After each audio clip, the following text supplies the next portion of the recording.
Brought to you by Agilus Diagnostics.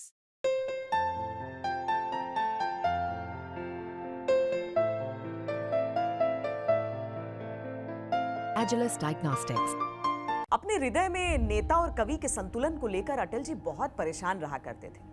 वो कहा करते थे, सच्चाई ये है कि कविता और राजनीति साथ साथ नहीं चल सकती।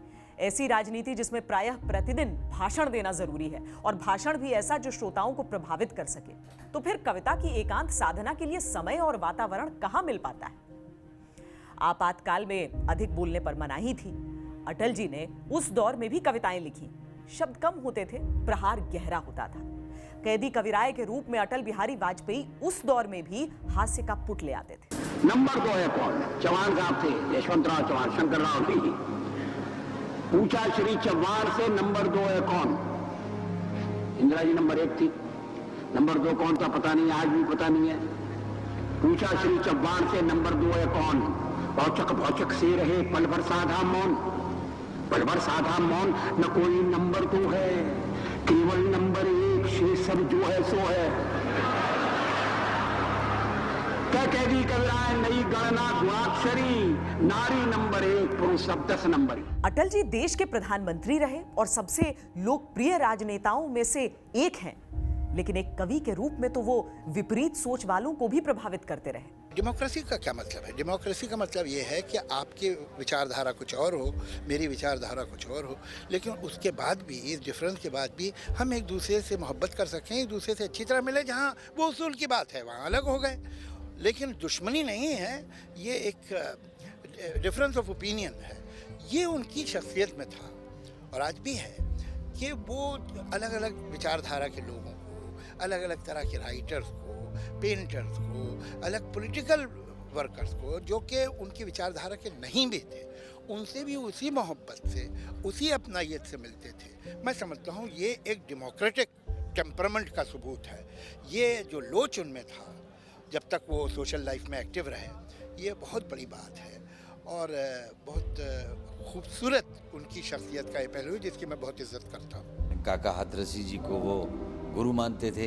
कैदी कविराय उनकी पुस्तक का भी नाम है और उन्होंने कुंडलिया छंद काका जी को ही देखकर लिखना शुरू किया।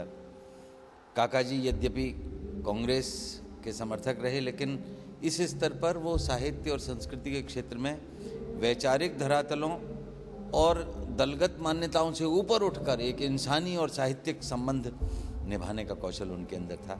हम विजयी हुए, हमें विनम्रता है, पराजय में तो आत्म मंथन होना चाहिए। बार बार इस चर्चा में एक स्वर जनाए सुनाई दिया है कि भाजपा तो अच्छा है मगर पार्टी ठीक।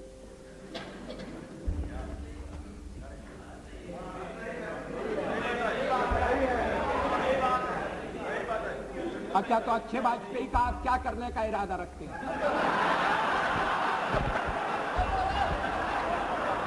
हमारे खिलाफ सबसे बड़ा आरोप क्या है? हम सांप्रदायिक हैं, हम सेक्युलरवादी नहीं हैं। इसलिए सेक्युलरवाद के जितने भी रक्षक हैं, आओ इकट्ठे हो जाओ, लाठी डंडे संभाल लो और भाजपा को सत्ता से हटाओ। राजनीतिक क्षेत्र में जो आपके साथ कंधे से कंधा लगाकर काम कर रहे हैं, इसी देश में मतभेद होंगे, उनके बारे में ये आपका मूल्यांकन है? मतभेदों को प्रकट करने का ये तरीका है? अटल जी पिछले कई सालों से सार्वजनिक जीवन से दूर हैं। उनकी तबीयत उन्हें लोगों के बीच आने की अनुमति नहीं देती। कभी थे अकेले हुए, आज इतने नहीं, तब डरे तो भला अब डरेंगे। विरोधों के सागर में चट्टान हैं हम, जो टकराएंगे मौत अपनी मरेंगे। आज सिंधु में ज्वार उठा है, नगपति फिर ललकार उठा है, कुरुक्षेत्र के कण कण पांचजन्य हुंकार उठा है।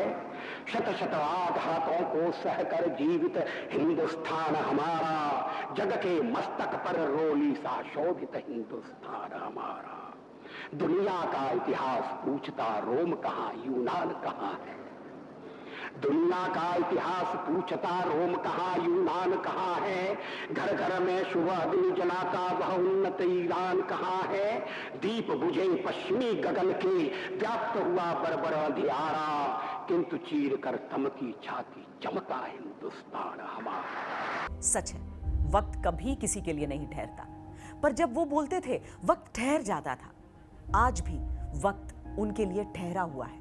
कदम मिलाकर चलना होगा, कदम मिलाकर चलना होगा। बाधाएं आती है आए, घृणय प्रलय की घोर घटाए, पांवों के नीचे अंगारे सर पर बरसे यदि ज्वालाएं, निज हाथों से हंसते हंसते आग लगाकर चलना होगा, कदम मिलाकर चलना होगा।